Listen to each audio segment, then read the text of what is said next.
کسی کے ہاتھ میں کچھ نہیں. مامون الرشید رحمتullah علیہ امیر المومنین ہیں. سائل آیا مانگنے والا, دربان نے کہا امیر المومنین نماز پڑھ رہے ہیں, انتظار کرو. بیٹھ گیا. سلام پھیرا امیر المومنین نے, ہاتھ اٹھائے اللہ کے سامنے, مانگ رہے ہیں مانگ رہے ہیں مانگ رہے ہیں مانگ رہے ہیں. جب دعا سے فارغ ہوئے تو پوچھا اس سے بھائی کیسے آئے؟ اور کہا جی السلام علیکم میں جا رہا ہوں, میرا مسئلہ حل ہو گیا. ارے بھائی مسئلہ کیا تھا, حل کیسے ہو گیا؟ کہ جی میں آپ سے کچھ مانگنے آیا تھا لیکن میں نے دیکھا آپ خود کسی اور سے مانگ رہے ہو, تو میں نے سوچا میں آپ سے کیوں مانگوں, میں بھی سیدھا اسی سے مانگتا ہوں. یہ ہے تبلیغ. سب کو کس سے جوڑو؟ اللہ سے جوڑو. سب کا رجوع کس کی طرف کرواؤ؟ اللہ کی طرف. ہر ضرورت میں, ہر حاجت میں رجوع کس کی طرف ہو؟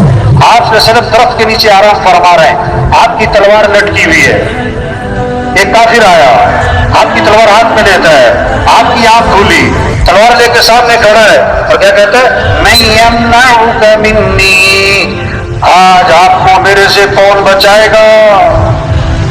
اللہ کے نبی بغیر کسی خوف اور گھبراہٹ کے فرمایا اللہ.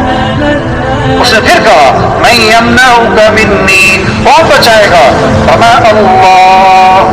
فسقط السیف من یدہ, تلوار اس کے ہاتھ سے چھوٹ گئی. آپ نے تلوار اٹھائی, فرمایا تو بتا کہ اب تجھے کون بچائے گا؟ میں نے کہا آپ تو بڑے بھلے آدمی ہیں. دائی کے اندر جذبہ انتقام کا نہیں ہوتا, دائی میں جذبہ ہدایت کا ہوتا ہے. آپ نے انتقام نہیں لیا, آپ نے فوراً اس کو دعوت دی, فوراً اس کو دعوت دی. آپ صلی اللہ علیہ وسلم غار میں جا کے چھپے. حضرت ابو بکر رضی اللہ عنہ ساتھ ہیں. مشرکین مکہ تلاش کرتے کرتے غار کے منہ تک جا پہنچے. حضرت ابو بکر رضی اللہ عنہ نے دیکھا تو گھبرا گئے. آپ نے فرمایا لا تحزن ان اللہ معنا. ابو بکر گھبرا مت, کیوں؟ اللہ ہمارے ساتھ ہے.